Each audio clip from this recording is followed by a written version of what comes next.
আসসালামু আলাইকুম। আশা করি মহান আল্লাহর রহমতে সবাই ভালো এবং সুস্থ আছেন। আজকে আমি কথা বলবো মাইগ্রেন সম্পর্কে।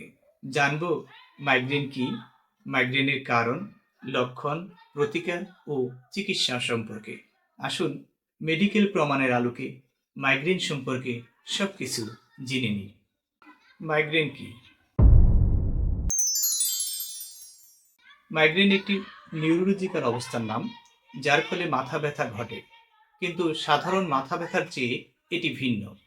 বিশ্ব স্বাস্থ্য সংস্থার মতে বিশ্বব্যাপী প্রতি 7 জনের একজন মাইগ্রেনে ভুগছেন। এটি সাধারণত মাথার একপাশে তীব্র ব্যথা হিসেবে শুরু হয় এবং সাথে অন্যান্য উপসর্গ দেখা দেয়, যেমন বমিভাব, আলোর প্রতি সংবেদনশীলতা বা শব্দে অস্বস্তি।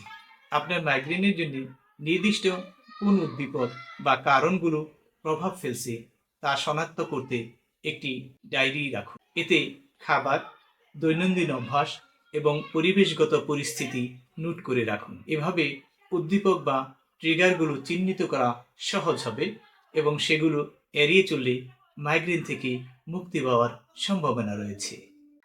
মাইগ্রেনের লক্ষণ। মাইগ্রেন সাধারণত 4টি ধাপে ঘটে: প্রোড্রোম স্টেজ, ক্লান্তি, মনোযোগে ঘাটতি বা খাবারের আকাঙ্ক্ষা। অরা, দৃষ্টিতে সমস্যা, চোখে ঝাপসা দেখা বা হাত পায়ে ঝিনঝিন অনুভূতি হওয়া। অ্যাটাক, তীব্র মাথা ব্যথা যা কয়েক ঘন্টা থেকে কয়েকদিন পর্যন্ত স্থায়ী হতে পারে। পোস্টড্রোম, ব্যথার পর মস্তিষ্কে ক্লান্তি বা বিভ্রান্তি অনুভূত হয়। মাইগ্রেনের উদ্দীপক ও কারণ। মাইগ্রেনের উদ্দীপক বা ট্রিগার হিসেবে বিভিন্ন কারণ কাজ করতে পারে, যা এক এক ব্যক্তির ক্ষেত্রে এক এক রকম হতে পারে। মাইগ্রেনের কারণগুলো এখনও পুরোপুরি বোঝা যায়নি, তবে এটি সাধারণত জটিল কারণগুলোর একটি সমন্বিত ফলাফল বলে মনে করা হয়। মাইগ্রেনের সম্ভাব্য কারণ ও উদ্দীপকগুলোর মধ্যে আছে জেনেটিক কারণ। মাইগ্রেন পারিবারিকভাবে দেখা যেতে পারে। যদি আপনার পরিবারে কারো মাইগ্রেন থাকে, তবে আপনারও মাইগ্রেন হবার ঝুঁকি রয়েছে। মস্তিষ্কের রাসায়নিক পরিবর্তন। সেরোটোনিন নামক রাসায়নিকটি মস্তিষ্কে মাইগ্রেনের সঙ্গে জড়িত। মাইগ্রেনের সময় সেরোটোনিনের মাত্রা কমে যায়, যা স্নায়ু এবং রক্তনালীগুলোর উপর প্রভাব ফেলে। হরমোনাল পরিবর্তন। নারীদের মধ্যে মাইগ্রেন বেশি দেখা যায়, বিশেষত ঋতুচক্রের সময়, গর্ভাবস্থায় বা মেনোপজের আগে। গর্ভনিরোধক বড়ি বা হরমোন রিপ্লেসমেন্ট থেরাপি গ্রহণের ফলেও মাইগ্রেন হতে পারে।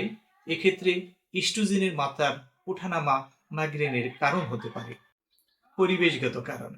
অতিরিক্ত আলো বা আলোর ঝলকানি, উচ্চ শব্দ বা কোলাহল, জোরালো বা ঝাঁঝালো গন্ধ যেমন পারফিউম, রাসায়নিক ইত্যাদির গন্ধ।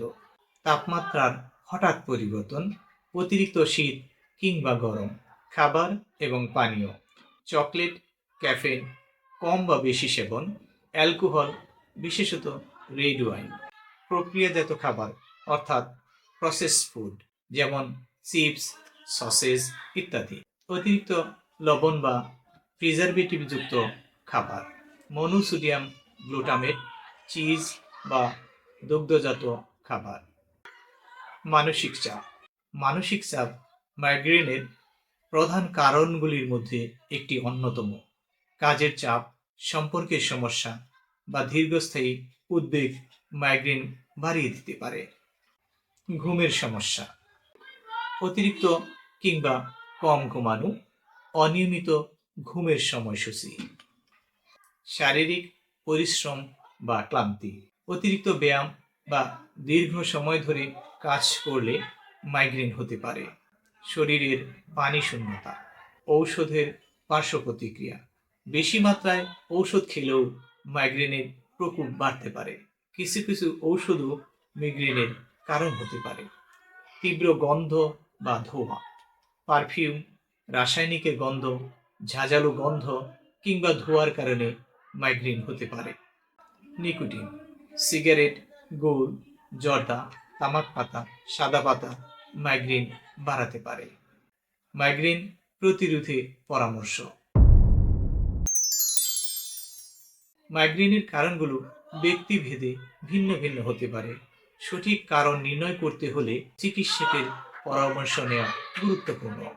স্বাস্থ্যকর খাবার খাওয়া ও নির্দিষ্ট খাবার এড়ানো, নিয়মিত ঘুমের অভ্যাস গড়ে তোলা, মানসিক চাপ কমানোর জন্য মেডিটেশন বা হাঁটাহাঁটি করা, চিকিৎসকের পরামর্শে ঔষধ গ্রহণ করা। মাইগ্রেনের চিকিৎসা। প্রিভেন্টিভ থেরাপি অর্থাৎ প্রতিরোধমূলক চিকিৎসা। বিটা ব্লকার যেমন প্রোপানল, অ্যান্টিডিপ্রেসেন্ট যেমন অ্যামিটিপ্রাইল। পুষ্টিকর খাবার, ম্যাগনেসিয়াম সাপ্লিমেন্ট বা ভিটামিন B2। অ্যাকিউট থেরাপি অর্থাৎ তাৎক্ষণিক চিকিৎসা। পেইন কিলার যেমন প্যারাসিটামল, আইবুপ্রোফেন, অ্যান্টিএমিটিক্স যা বমিভাব দূর করতে সাহায্য করবে। চিকিৎসকের পরামর্শের গুরুত্ব। মাইগ্রেনের লক্ষ্য দেখা দিলেই অবশ্যই একজন চিকিৎসকের সঙ্গে পরামর্শ করুন। প্রয়োজন হলে MRI বা সিটি স্ক্যান করার পরামর্শ দেওয়া হতে পারে। চোখের সমস্যা থাকলে চক্ষু চিকিৎসকের পরামর্শ নিন। চিকিৎসকের পরামর্শ ছাড়া কোনো ঔষধ খাবেন না। মাইগ্রেন একটি সাধারণ কিন্তু জটিল সমস্যা। সঠিক চিকিৎসা এবং জীবনযাত্রার পরিবর্তনের মাধ্যমে এটি নিয়ন্ত্রণ করা সম্ভব। আজ এই পর্যন্তই। ভিডিওটি ভালো লাগলে লাইক, শেয়ার এবং সাবস্ক্রাইব করতে ভুলবেন না। মহান আল্লাহ সবাইকে ভালো, সুস্থ এবং সুন্দর রাখুন। আল্লাহ হাফিজ।